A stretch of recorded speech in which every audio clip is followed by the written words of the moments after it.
UCS는 커다란 크기에서 오는 웅장함이 가장 큰 매력이라는 생각이었습니다. 베나터나 IS3 UCS처럼 말이죠. 그런데 이 제품을 리뷰하면서 가슴속에 있던 저의 UCS 1등 제품에 대한 생각이 완전 바뀌게 되었습니다. 정말 오래 기다리셨습니다.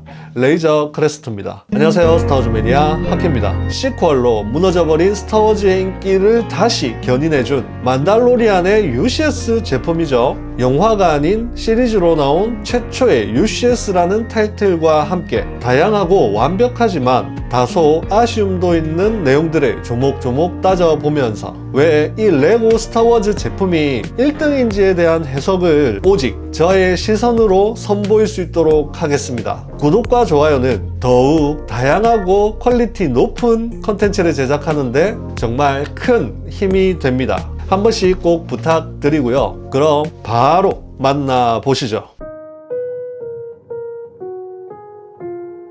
제품번호 75331, 부품수 6187피스에 77만 9,900원이라는 출시가는 22년 9월 출시 당시에도 정가로 구입해도 나름 괜찮은데 라는 느낌이었습니다. 물론 장터에서는 지금도 정가보다는 낮은 가격인 75만원 선에 거래되고 있더군요. 어쨌든 이 엄청난 녀석을 소개해드리려면 시간이 너무 촉박하기에 언박싱부터 바로 시작해보죠. 레고인에게 이사는 지옥이다 편을 보신 분들이라면 잘 아시리라 생각합니다. 이사 중에 이 소중한 레이저 크레스트를 바닥에 떨어뜨려 버렸었죠. 박스충으로서는 하늘이 무너지는 줄. 그리하여 박스 아트의 멋스러운 이면에는 저 모서리에 구김이 있다는 점을 양해 바랍니다. 검정색의 고급스러운 바탕 안에 기체를 감싸는 아우라의 색감이 역시 탑트윈을 모티브로 한다는 느낌을 줍니다. 겉박스의 테이핑을 잘라내면 두 개의 속박스가 나타납니다. 레이저 크레스트의 그래픽과 함께 구로구를 안고 있는 딘자린의 모습이 상당히 인상적이죠. 이번 리뷰에 간단히 소개될 친구들입니다. 곧 이 친구들도 소개시켜 드리도록 하죠. 첫 번째 속박스 커팅. 오랜만에 보는 봉지들의 향연이 좀 무섭더군요. 두 개의 인스트럭션. 스티커의 개수는 그나마 작고 그래픽의 퀄리티는 높아서 만족스러웠지만 역시 이 시절 인쇄되지 않은 명판 스티커는 좀 난감한 부분입니다. 두 번째 속박스 역시 커팅. 나머지 봉투들과 함께 명판 베이스 브릭이 동봉된 모습. 다만 떨어질 때 충격으로 생긴 것인지 인스트럭션 포장이 좀 구겨져 있네요. 다행히 속 인스트럭션은 괜찮았다는 점. 총 4개의 인스와 1개의 스티커 시트로 구성된 30번이 넘는 봉투들과의 사투가 시작됩니다. 먼저 딘자린입니다. 반짝이는 베스카 아머를 튜닝하기 전 버전이죠. 헬멧은 전작에 비해 고글의 높이가 좀 더 높아진 느낌. 양쪽 옆면으로는 좀 더 선명한 음영이 추가되어 일체감이 높아진 것이 큰 특징입니다. 차분한 느낌의 헤드 프린팅과 함께 헤어피스가 추가되어 좀 더 유니크함을 어필합니다. 전반적인 토르소의 느낌은 베스카 아머를 튜닝하기 전에 좀 투박한 의상을 상당히 잘 표현해 놓았는데요. 특히 양쪽 팔 프린팅의 디테일이 추가되어 더욱 매력을 어필합니다. 예전에 느까일님 영상을 상당히 감명 깊게 즐겼었는데요. 이 친구가 바로 만도를 업그레이드해줄 파츠들입니다. 베스카 아머 버전의 만도를 잠깐 투입, 휘날리는 망토와 좀 더 균형 잡힌 헬멧 디테일, 탄띠와 2종의 그루그를 뺐다 넣는 방식으로 즐겨볼 수 있고, 팔에서는 화염이 발사되는 부분이 킥. 사실 이 제품을 만든 진 커스텀이라는 업체는 디테일과 기술력이 탑 클래스라 더욱 믿음이 가는군요. 다음으로는 그로구입니다.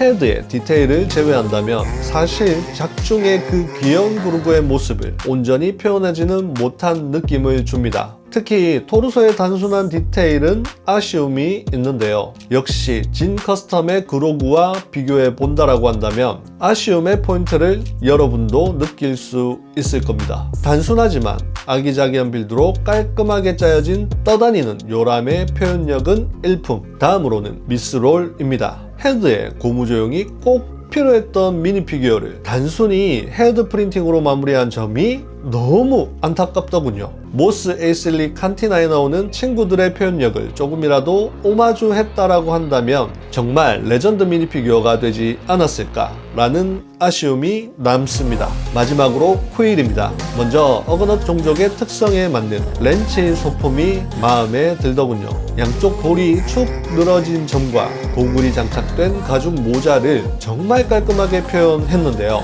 사실 비율이 좀 길쭉해 보이긴 하지만 그 특징들과 표현력만큼은 일품입니다. 수염과 장갑, 배낭까지 알찬 표현력으로 컬렉터들에게 사랑을 받을 것 같은 느낌이 드는군요. 그런데 말이죠, 쿠일이 타고 있는 블러그가 마음에 들기도 하면서 마음에 들지 않더군요. 빌드로서는 사실 잘 만들어진 것 같아요. 적절한 비율에 이빨과 눈의 표현이나 손발 그리고 꼬리의 생김새와 움직임 등 빌드로서는 손색이 없을 것 같은데 말이죠. 사실 이런 류를 타고 다니는 친구들은 통짜 브릭으로 나와야 한다라는 생각입니다. 여러분들도 동감하시죠? 그래서 준비했습니다. 사무라이 브릭에서 발매했던 통짜 브릭 블러그를요. 작중에서는 만도와 함께 쿠일이 블러그를 타고 가는 장면이 생각나서 암컷과 수컷 총 2기를 구매했었습니다. 사실 차이는 안장의 생김새 정도이고 미피 스케일에 맞는 크기와 함께 매끈한 라인이 특징이죠. 입이나 손, 다리가 움직임이 가능하고 안장은 떼어내고 등을 덮어 블럭으로서의 느낌을 충실히 구현한 모습입니다. 사실 레고에서도 이런 식으로 출시했었어야 합니다. 이 점을 이번 리뷰에서 강력히 어필해보고 싶었고, 그만큼 레고에서 아쉬운 부분들을 비싸긴 하지만 커스텀 제품으로 채워가는 재미가 상당히 쏠쏠하기에 우리 구독자 여러분들께 소개시켜 드립니다. 그럼 빌드로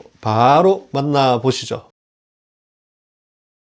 레이저 크레스트 UCS의 매력은 스터드리스 그리고 비율과 그 선들을 놓치지 않으려 노력한 빌드의 치밀함에 있습니다. MOC 같은 시스템 브릭을 이용한 바디의 깔끔함을 타일 브릭과 멋진 하모니로 완성시킨 빌드의 완벽함에 절로 미소 짓게 되는데요. 외형뿐만 아니라 실내 구현을 최대한 표현하여 디오라마의 재미까지 선사한 어느 하나 부족함이 없는 모든 면을 만족시킬 수 있는 제품이라 저는 생각합니다. 상부 패널은 엔진을 포함하여 총 4개의 섹션으로 구성되어 있고 조종석 스크린과 함께 2층을 표현한 실내 부분까지 크게 총 6개의 섹션으로 단계별 분리가 가능합니다. 살짝 올려놓는 정도의 지지력이라 이동 중엔 다소 불안할 수 있지만 걱정할 만한 수준은 아닌 듯. 이 엔진룸이 오래되면 좀 처진다는 글들이 많더군요. 실제로 전시 후 처지는 느낌이 든다면 보강해서 후기를 올려볼 수 있도록 하겠습니다. 조립했을 때의 느낌은 썩 좋지는 않았습니다. 난해하고 어렵기도 하면서 반복되는 지루한 구간이었기 때문인데요. 그래도 완성된 디테일과 깔끔함은 인정해야 하는 부분. 엔진 갑판 쪽 중간 부분에는 탈출용 포트가 마련되어 있습니다. 딘자린이 헬멧을 쓰고도 딱 맞아 들어가던군요. 투명 창이 있는 걸로 봐서는 이곳이 머리를 놓아야 하는 부분이겠죠. 날개 부분과 교차되는 갑판의 각도와 굴곡 그리고 빈틈을 정말 깔끔하게 설계하였는데요. 빈틈을 최대한 커버하기 위해 이런 식으로 노력한 설계 흔적을 저는 정말 높게 평가합니다. 그만큼 공들여 고뇌하고 설계했다라는 관증이기 때문이죠. 반면 콕핏의 스크린의 설계가 조금 아쉬웠는데요. 중간 부분이 좀 아래로 내려가 있어서 그런지 통일된 스크린 느낌을 반감시키는 느낌을 강하게 주는군요. 양쪽 스크린은 프린트되어 만족스러웠습니다. 프론트에서 양 사이드 패널로 이어지는 선들의 깔끔함과 디테일 또한 예술이었는데요. 전조등이나 여러가지 설비의 표현들, 거대한 레이저 캐논 2기, 노란색 데칼을 브릭으로 표현한 빌드의 참신함, 타일 브릭으로 맞춰나가는 패널의 뒤엔 시스템 브릭을 이용한 깔끔한 벽면 마감까지, 이건 뭐 MOC 같은 느낌이 드는군요. 양옆엔 출입구가 있는데 문을 열고 한 번 더 내려주면 끝. 후면에도 출입구가 있는데 이게 실린더와 피스톤 브릭이 있어서 문을 열거나 닫았을 때 묵직한 느낌을 줍니다. 브릭 블럭은 거치대에 전시하도록 하고 통짜 브릭 블럭을 후면 쪽으로 넣어 배치시켜 봅니다. 딱 맞아 떨어지는 공간감이 기체와 정말 잘 어울리는 것 같군요. 랜딩 기어는 원작과는 달리 전시대 느낌으로 고정하여 사용하시는 걸 추천드립니다. 앞쪽은 랜딩 기어가 내려가며 열린 튀어나온 패널이 디테일을 더하는군요. 자,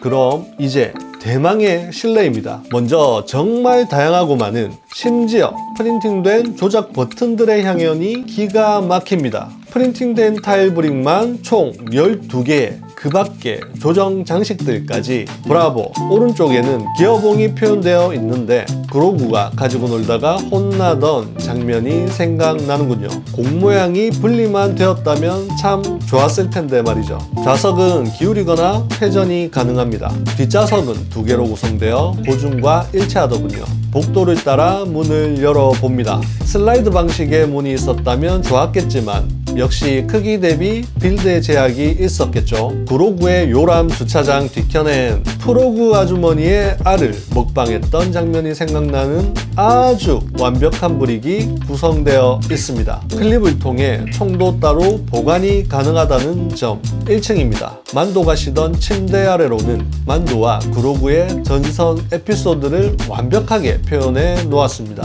2층으로 올라가는 사다리의 표현과 함께 무엇에 쓰이는지 모를 물건 하나, 박스와 쌍안경, 프리징 챔버와 함께 프리징된 현상금이 걸린 친구들이 프린팅되어 나름 깔끔하게 비치되어 있습니다. 캐비넷의 문을 열면 현상금 사냥꾼다운 다양한 무기 컬렉션을 감상할 수 있고, 위로는 구로구가 탑승 중입니다라는 위트에 있는 스티커가 코믹한 분위기를 연출해 줍니다. 이게 1층의 킥인 것 같습니다. 무려 보바펫 수트와 헬멧. 뭔가 이 구성이 있는 것만으로도 좀 웅장해 보이는데요. 루크와 싸우던 보바펫, 그 후 샌드크롤러로 다시 코브 반스로 우여곡절 끝에 지금 이 레이저 크레스트에 있는 정말 귀한 친구거든요. 곧 보바펫에게 전달될 예정입니다. 이렇게 소품 하나만으로도 엄청난 스토리가 나온다는 건 스타워즈의 큰 매력이죠. 마지막으로 그동안 구상해오던 타투인 속 레이저 크레스트를 약탈하는 자와족을 한번 연출해 봅니다. 그만큼 레이저 크레스트와 샌드크롤러는 스토리상으로도 멋진 궁합이죠. 이제 장식장으로 나란히 DP를 해보며 감상을 해봅니다. 스터드 노출이 최소화된 레이저 크레스트라 그런지 MOC 샌드크롤러와도 정말 멋스럽게 잘 어울리는군요. 선들의 미학, 그리고 스토리가 살아있는 공간은 왜 이 UCS가 1등인지를 깨닫게 하는 좋은 시간이었던 것 같습니다. 총평입니다. 고집스러울 만큼 기체의 깔끔한 라인을 보여주겠다라고 하는 이번 빌드의 구성과 독창적이면서도 섬세한 빌드를 설계했던 아집, 스토리가 살아있는 실내의 구성과 모듈형 패널들, 이번 리뷰를 통해 MBS 제외, UCS 통합 1위라는 개인적인 평가를 내리고 싶은 명작 오브 명작이었습니다. 그래서 이번 리뷰를 통해 본 레고 레이저 크레스트를 평가한 저의 점수는 111점입니다. 조형화되지 않은 미스롤의 헤어 마이너스 3점, 스티커 명판 마이너스 3점, 빌드화된 블러그 마이너스 6점. 뭐 그렇습니다. 왜 이렇게 늦게 올려? 라고 물어보신다면 이번 제품을 느껴보면서 너무 즐거운 시간들이었습니다. 어떤 부분을 좀 더 어필해야 될까 고민과 고민을 거듭하고, 그만큼 작업도 조금 더 신경 쓰다 보니 시간의 딜레이가 예상보다는 커진 점 양해를 부탁드리고요. 그럼 다음 리뷰도 기대해 주시고요. 이상 스타워즈 매니아 하키였습니다. May the force be with you.